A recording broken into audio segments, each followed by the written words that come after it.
And we have a friend joining us today. Welcome back to the Wine Marketer's Radar, where we decode the most important business, marketing, and consumer stories outside the wine world and connect the dots to what they mean for your brand. This week, we're talking about a shift in loyalty marketing, a breakout brand campaign that ditches AI in favor of Abuelas, the continued rise of digital disconnection, and the billion-dollar video channel that most wine brands still haven't tapped. First, let's talk CRM 3.0 and what this actually means and what this means for wineries. So this past week at the Possible Conference in Miami, Digitalist North America's CEO Amy Lanzi described a shift that's changing how brands approach loyalty and engagement. She called it CRM 3.0. It's about using what you already know about your customers, their behavior, their preferences to create marketing that feels personal, relevant, and timely. In Lanzi's words, this next era of CRM merges data, storytelling, and commerce. It's about building relationships that go beyond the transaction. What sets CRM apart is its emphasis on hyper-personalization at scale, recognizing not just how a consumer buys, but how they want to interact with your brand. And here's the critical part. You don't need AI to do this. While the industry is busy hyping algorithm-driven personalization, good marketers are already creating value using the tools and data at their fingertips. Segmentation, purchase history, behavioral triggers, these are all levers wineries can pull today. The truth is, many wine brands are still running on CRM 1.0, sending the same offer to their entire list with the same homepage served to every site visitor. That's no longer enough. Your next generation of customers expect more. They're asking, why this message? Why now? Why me? And if your marketing can't answer that, they're going to tune out. So this notion of CRM 3.0 is an opportunity to fix that. It's how you move from generic to genuine, from transactions to trust. The takeaway, CRM 3.0 isn't about chasing the latest tech. It's about making smarter use of what you already have. The wineries that win here will be the ones who understand their customers deeply and who treat every transaction as a chance to build loyalty, not just make a sale. Next up, while CRM 3.0 is about being smarter, more personal digital relationships, our next story moves in the opposite direction, cutting through AI with a campaign that is as analog as it gets. Del Real turns to Abuelas. In a world obsessed with AI, Del Real Foods just made a fabulous move in the opposite direction. Their first ever national campaign, Abuela Intelligence, leans into nostalgia and humor and human connection. The spot features a retro call center staffed entirely by abuelas, grandmothers dispensing the wisdom and cooking tips in English and Spanish.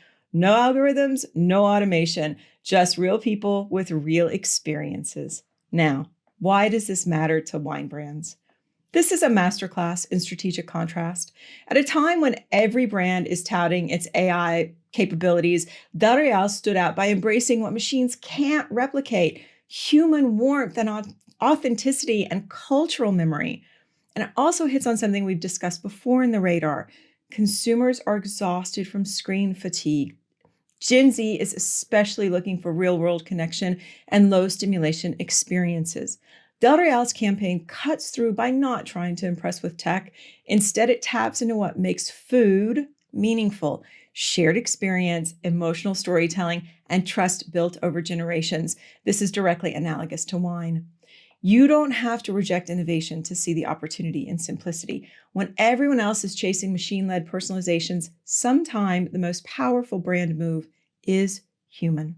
And Del Real isn't the only brand leaning into real life. Heineken, who we covered before last week for their cheeky phone flipping campaign, is back with a new global message: log off, grab a drink, and connect for real. I'm covered in cat hair. From flip phones to flipped priorities, Heineken is doubling down on real-life connection. So a few weeks ago, if you'll recall, Heineken made headlines with a clever AI-powered phone case that flips your phone face down every time someone says cheers. It's cheeky, it's on brand, and it's clear in its message: phones down, beers up. So now they're building upon this same message with the global campaign Social Off Socials. This one leans into story and satire, showcasing creators like Joe Jonas stuck in a world where no one's engaging with their content because everyone's too busy living real life. The campaign is inspired by research Heineken commissioned showing that 62% of Gen Z feel socially drained by digital engagement, and over half of adults are overwhelmed by the pressure to stay online. The message: maybe we could all use fewer posts and more pints. Why does this matter for wineries? Pretty obvious, isn't it?